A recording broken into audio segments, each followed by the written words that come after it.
SCR has a master plan, and I think I know what it is. But before that will make sense, how did SCR get to where it is today? How did SCR make the most loyal Roblox train game fan base on the planet? It's simple. It's the principle of simplicity. One example would be the train throttle. It would have been easy to add a separate throttle for the brakes like other train games do, but SCR realized that it would just make the game less simple for the user, so they scrapped the idea. Or that the train's GUI shows the user what the next signal is up ahead. This seems so simple and useful to the user, but actually took weeks, if not months, to implement by the developers. Anyway, let's now move on to their master plan. Train purchases in SCR are falling. Not because people aren't interested, but because a lot of people already have enough trains that they don't need to buy new ones. And as there is only going to be one more extension, so it is unlikely that SCR can earn a steady and predictable income of money. So to solve this problem, they are going to do something that no train game has done before on Roblox. Let people advertise in the game in exchange for points. The idea is that people will be able to buy advertising slots on the billboards in SCR in exchange for points in the game.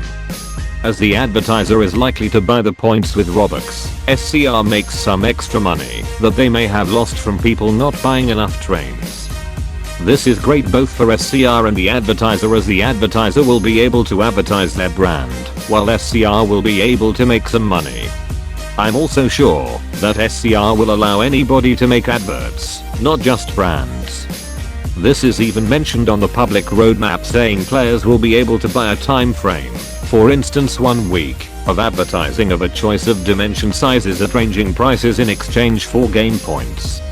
The player will enter a link to a device they wish to use as the advert, and it goes into a moderation queue to be authorized. Approved adverts will cycle on billboards at random game-wide. This advertising system will be the first of its kind on any Roblox railway simulator, and won't bother the players as if anything. It will give them some new pieces of scenery, and the money received from adverts would help hire more developers.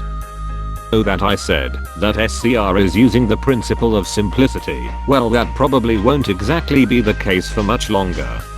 You know how earlier I said why SCR only uses one throttle? This will change. On the SCR roadmap is a feature planned called Advanced Controls, which are a direct hit on games like Terminal Railways and GCR, as once Advanced Controls is implemented, you will be able to enable a second throttle for the brakes. This gives users a reason to change over to SCR, because more than ever, SCR needs more players, otherwise the sales of trains will keep on declining. Just so you know, it says that you can turn off this feature, so if you don't want to have a separate throttle, you won't have to. SCR is also aiming to be more innovative with features to get people to switch.